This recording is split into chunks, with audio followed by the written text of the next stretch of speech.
Hi guys, how is everyone doing? Right. So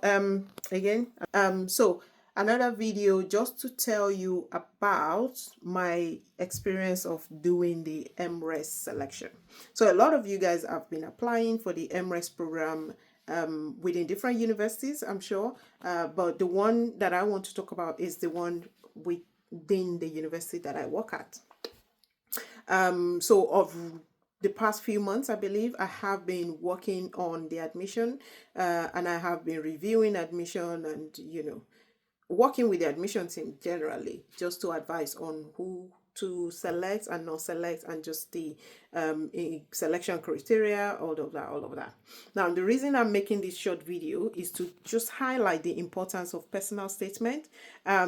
Sometimes when a candidate apply and we are not certain of their suitability, maybe the qualification is not necessarily as close as we would like. It's not a clear-cut situation. We call it gray area. When we have such candidates, one of the key things we look at is we look at their CV. I personally, first go to their CV. Once I check your academic transcript, and I'm not necessarily convinced that your transcript is that relevant, or the courses you've studied, the subjects are not very, or I'm just not too sure, I need more clarification, the next thing I go to is your CV. I look at your CV and I check what are your work experiences from way back up until now, and how, if there's any, how do that relate to your application to the course you're coming to study. Once I finish with that, and maybe I still need more clarification, the next thing I go to is your personal statement.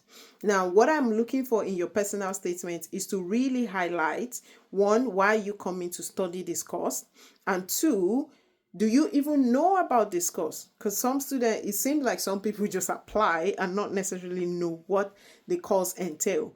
So meaning I'm trying to see how your experience or your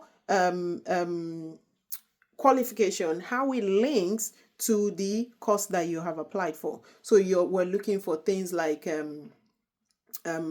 skills that you've gained in your, transferable skills that you've gained in your in your degree or your program that relates to what we are going to teach you.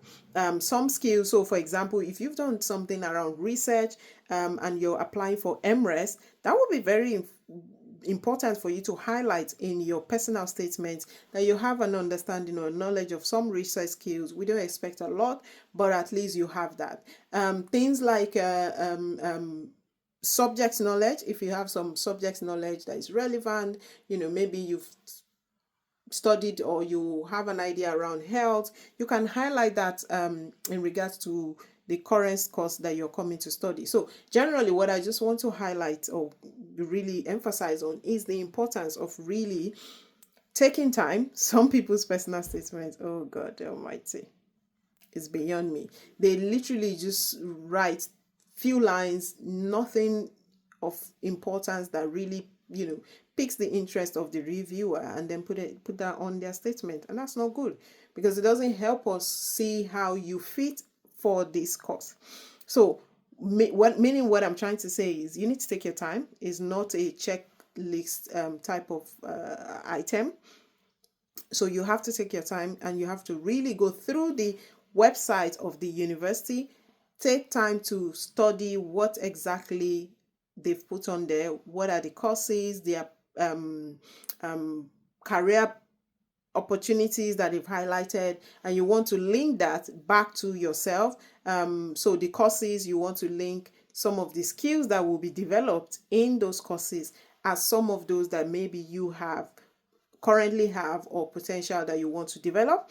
You also want to look at their career section. So what careers have they highlighted? And you also want to highlight or link that to your future interest, and say, for example, getting this degree would offer me skills that I need to become a epidemiologist or population health analyst, for example. And then you say that in your personal statement. It makes it a bit more realistic that you've taken your time to really get to know the university and also get to know the course itself for you to be able to highlight those things in your personal statement. Because at the end of the day, if we're not very certain about your degree qualification or your work experiences, personal statements also should be helpful. If all of these are not, then most time, unfortunately, I would have to reject their application and recommend that this candidate is not offered the admission because they just don't meet the requirement.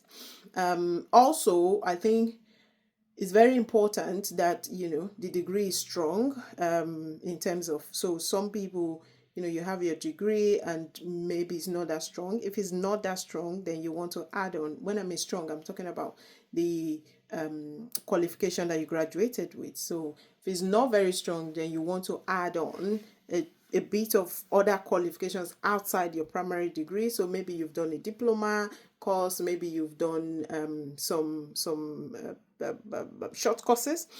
You want to highlight those, especially in your personal statement as well, and as it relates to the program that you're studying at. So I don't know if that is of help to anybody, but just to say that there's a lot of incoming MRes applications, and because there are that, we also know that we have limited, or we have certain number of offers that can be issued. So the more you put effort into your application and really preparing it, the better. If not, it may be a rejected one. So hopefully that helps anyone. All right, bye bye. Thanks.